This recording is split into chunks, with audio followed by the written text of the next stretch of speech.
सबका माथा आज झुका है, आजादी का जुलूस रुका है, चारों ओर दगा ही दगा है, हर छुरे पर खून लगा है।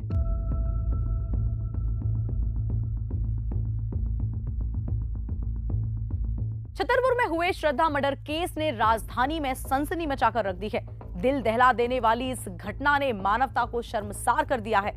आज आप इस एपिसोड में देखेंगे और सुनेंगे कि मर्डर केस की पूरी कहानी। श्रद्धा मर्डर केस की कहानी की शुरुआत होती है मुंबई के एक कॉल सेंटर से। साल 2018। उस समय श्रद्धा 25 साल की और आफताब अमीन 27 साल का था। दोनों मुंबई के मलाड के एक ही कॉल सेंटर में काम करते थे। दोनों की दोस्ती हुई और फिर प्यार करने लगे। श्रद्धा के माता पिता दोनों साल 2016 से ही अलग रह रहे थे। मां के साथ श्रद्धा और उसका भाई रहता था, पिता अलग अपनी मां के साथ रहते थे। श्रद्धा से आफताब ने इमोशनल दोस्ती की और फिर दोनों ने एक साल में ही तय किया कि लिव इन में रहेंगे। साल 2019 से दोनों लिव इन में रहने लगे थे। इसके लिए मलाड में ही किराए का एक कमरा भी ले लिया था। इधर मां ने विरोध जताया। तब श्रद्धा ने मां से कहा था कि मैं 25 साल की हो गई हूं और मुझे मेरे फैसले लेने का पूरा अधिकार है। मुझे आफताब अमीन पूनावाला के साथ लिव इन रिलेशनशिप में रहना है। मैं आज से आपकी बेटी नहीं हूं, ये समझ लो। ये बात कहकर ही श्रद्धा अपने घर से सामान लेकर जाने लगी थी। माता पिता दोनों ने काफी उसे रोका, समझाया भी था, लेकिन वो नहीं मानी। दोनों एक साथ लिव इन में रहने लगे। इधर माँ बाप परेशान, खुद की बेटी की ही खोज खबर व्हाट्सएप स्टेटस, फेसबुक और इंस्टाग्राम से अपडेट लेते थे। इस तरह एक साल का वक्त निकला। श्रद्धा की मां सुमन परेशान रहने लगी और आखिरकार 23 जनवरी 2020 को सुमन की मौत हो गई। सुमन की मौत पर 4 साल पहले से अलग रहने वाले उनके पति और 1 साल से लिव इन में रहने वाली बेटी श्रद्धा भी आखिरी बार वहां पहुंचे थे, पर बात नहीं हुई। फिर सुमन की मौत के करीब 15 दिनों बाद बेटी से पिता की फोन पर बात हुई थी। तब उसने बताया था कि आफताब उसे परेशान करता था। इसका विरोध करने पर आफताब ने माफी भी मांग ली थी, जिसके बाद श्रद्धा फिर से उसी के साथ रहने लगी थी और राजी हो गई थी। पुलिस की पूछताछ में पता चला कि 8 मई 2022 को मुंबई से दोनों दिल्ली आए थे और पहली बार दोनों ने पहाड़गंज के एक होटल में रुके थे। सैजुद्दौला जाब के हॉस्टल में रुके उसके बाद, और फिर कुछ दिनों तक दोस्त के साथ भी रह रहे थे। गूगल से लोकेशन तलाशते हुए छतरपुर में किराए का फ्लैट लिया और यहां आने के 10 दिनों बाद ही आफताब ने श्रद्धा की गला घोंटकर हत्या कर दी। इसके बाद लाश को कमरे में ही 24 घंटे तक रखा भी। अब वो लाश को ठिकाने कैसे लगा था? ठिकाने तो लगाना था, लेकिन लाश को कैसे बाहर ले जाता? दिल्ली में आफताब के पास कार भी नहीं थी, तो कैसे लाश को बाहर लाता? इसलिए सोचा कि अब उसे कई टुकड़ों में काट कर ठिकाना लगाया जाए। अब ऐसा करने के लिए उसने अपने पुराने फूड ब्लॉगर वाला तरीका चुना। मार्केट में जाकर पहले आरी खरीदी और फिर 300 लीटर वाला एक फ्रिज भी लाया। साथ में कई रूम फ्रेशनर भी ले आया ताकि सब कुछ काट कर साफ कर बदबू ना आए। ये सब कुछ लाकर उसने कमरे में बाथरूम में लाश को रखकर आरी से कई टुकड़े काटे। हाथ और पैर को दर्जनों में काटा और फिर प्लास्टिक में पैक कर फ्रिज में रखा। रूम फ्रेशनर को बार बार कमरे में डालता था ताकि कमरे से बदबू ना आए। इस तरह उसने 18 दिनों तक यानी 5 जून तक श्रद्धा के 35 टुकड़ों में लाश को ठिकाने लगाता रहा। यहां से वो बैग में डालकर उसके शव को टुकड़ों में रोजाना रात में मेहरौली के जंगल से लेकर अलग अलग इलाकों में फेंकता रहा। जब तक उसने फ्रिज में लाश रखी रही, उस दौरान तक ये जोमेटो से ऑनलाइन खाना मंगाकर फ्रिज में रखता था। उसी में से निकालकर खाना भी खाता था और श्रद्धा की लाश के टुकड़े भी रख रखे थे।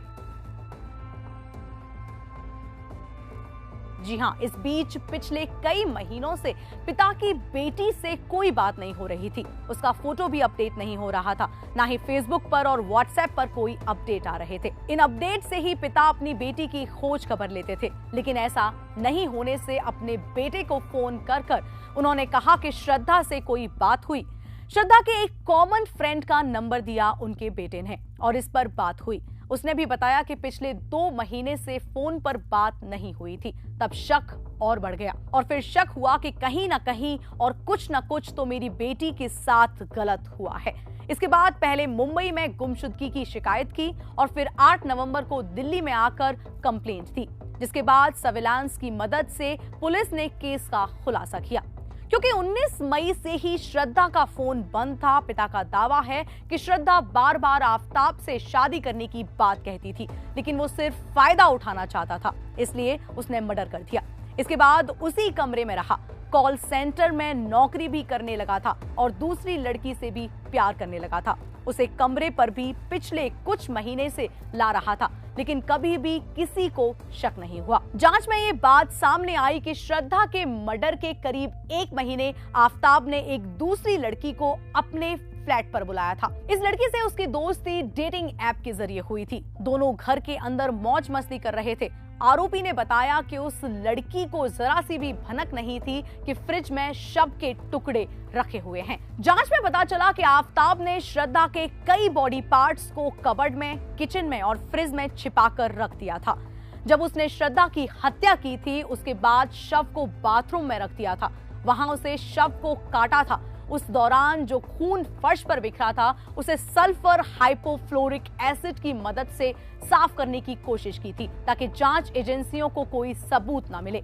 आरोपी ने बताया कि वो झगड़े के दौरान श्रद्धा की छाती पर बैठ गया था और उसका गला रौंदकर हत्या कर दी थी। हत्या करने के बाद श्रद्धा की लाश को सबसे पहले बाथरूम में रख दिया। आफताब ने शुरू से पुलिस से सिर्फ अंग्रेजी में बात कर रहा था, बोल रहा था, यस आई किल्ड हर। जांच में पता चलता है कि हत्या करने के बाद फर्श को धोने के लिए एसिड के बारे में उसने गूगल पर सर्च किया था। बॉडी को काटने के तरीकों और के बारे में भी उसने गूगल से देखा था। उसने श्रद्धा के और खून से सने कपड़े कूड़ेदान में उठाने वाली बैन में डाल दिए थे। हिमाचल में आफताब की बद्री नाम के शख्स से मुलाकात हुई थी। बद्री खुद छतरपुर इलाके में रहता था। उसके कहने पर ही दोनों छतरपुर रहने लगे थे। दोस्तों, अब आपको बताते हैं कौन है आफताब अमीन पूनावाला। आफताब अमीन पूनावाला मुंबई का रहने वाला है। साथ ही ये एक बेहतरीन शेफ है। इसने मुंबई के एक नामी कॉलेज LS रहेजा से बैचलर्स इन मैनेजमेंट स्टडीज किया है। इसे फूड ब्लॉगिंग का बेहद शौक है और इसने खुद का एक फूड ब्लॉगर वेबसाइट भी बनाया है, जिसका नाम है हंग्री छोकरो। इसके सोशल मीडिया प्रोफाइल देखने से कोई भी चौंक जाएगा और ये चौंकाने वाली बात यह है कि आफताब के सोशल मीडिया प्रोफाइल से पता चला कि आफताब के LGBTQ community, acid victim, women rights का सोशल मीडिया पर समर्थन करना था। दीपावली पर पटाखों की जगह अपने अंदर के अहंकार को जलाने की बात करता था। आफताब ने 28 जनवरी 2015 को अपनी फेसबुक की डीपी में LGBTQ कम्युनिटी को सपोर्ट करने वाला फोटो लगा रखा था। वहीं 29 अक्टूबर 2015 को दीपावली पर पटाखों की जगह अपने अंदर के अहंकार को जलाने की बात करने वाला पोस्ट शेयर किया हुआ था। दोस्तों, इन सब पोस्ट के बाद पुलिस इस एंगल से भी जांच कर रही है कि कहीं ओपन रिलेशनशिप और गे लेस्बियन की वजह भी हत्या की वजह तो नहीं है। जैसे जैसे ये केस आगे बढ़ रहा है, इसमें आए दिन एक नए खुलासे हो रहे हैं। पुलिस को आए दिन नए सुराग मिल रहे हैं। श्रद्धा के केस में सबूत जुटाना दिल्ली पुलिस के लिए एक बड़ी चुनौती होने वाला है। दिल्ली पुलिस के सामने हत्याकांड का कबूलनामा करने वाला आफताब अदालत में बयान से पलट भी सकता है। दिल्ली पुलिस ने श्रद्धा के हत्याकांड का केस सुलझाते हुए आफताब को गिरफ्तार तो कर लिया है। पुलिस का दावा है कि आफताब ने अपना गुनाह कबूल भी कर लिया है, लेकिन श्रद्धा के केस में सबूत जुटाना और केस को मजबूती से अदालत के सामने रखना एक बड़ी चुनौती है। कैसे, बताते हैं आपको। दोस्तों, श्रद्धा की बॉडी को कई टुकड़ों में अलग अलग जगह फेंका गया। बॉडी पार्ट्स की बरामदगी के नाम पर हड्डियों के कुछ टुकड़े हैं, जिसे पुलिस फिलहाल यकीन के साथ ये भी नहीं कह सकती कि वो हड्डियां श्रद्धा के बॉडी पार्ट्स हैं या नहीं। बॉडी के हर पार्ट, गर्दन के ऊपर के हिस्से को बरामद करके पुलिस को यह साबित करना होगा कि तमाम बॉडी पार्ट्स श्रद्धा के ही हैं। पुलिस बॉडी पार्ट्स के डीएनए सैंपलिंग तो करवाएगी, जिसके जरिए पता चल सकेगा कि बॉडी के टुकड़े बरामद हड्डियां श्रद्धा की ही हैं। दोस्तों, कातिल को हत्या के बाद सबूत मिटाने के लिए 6 महीने का वक्त मिला।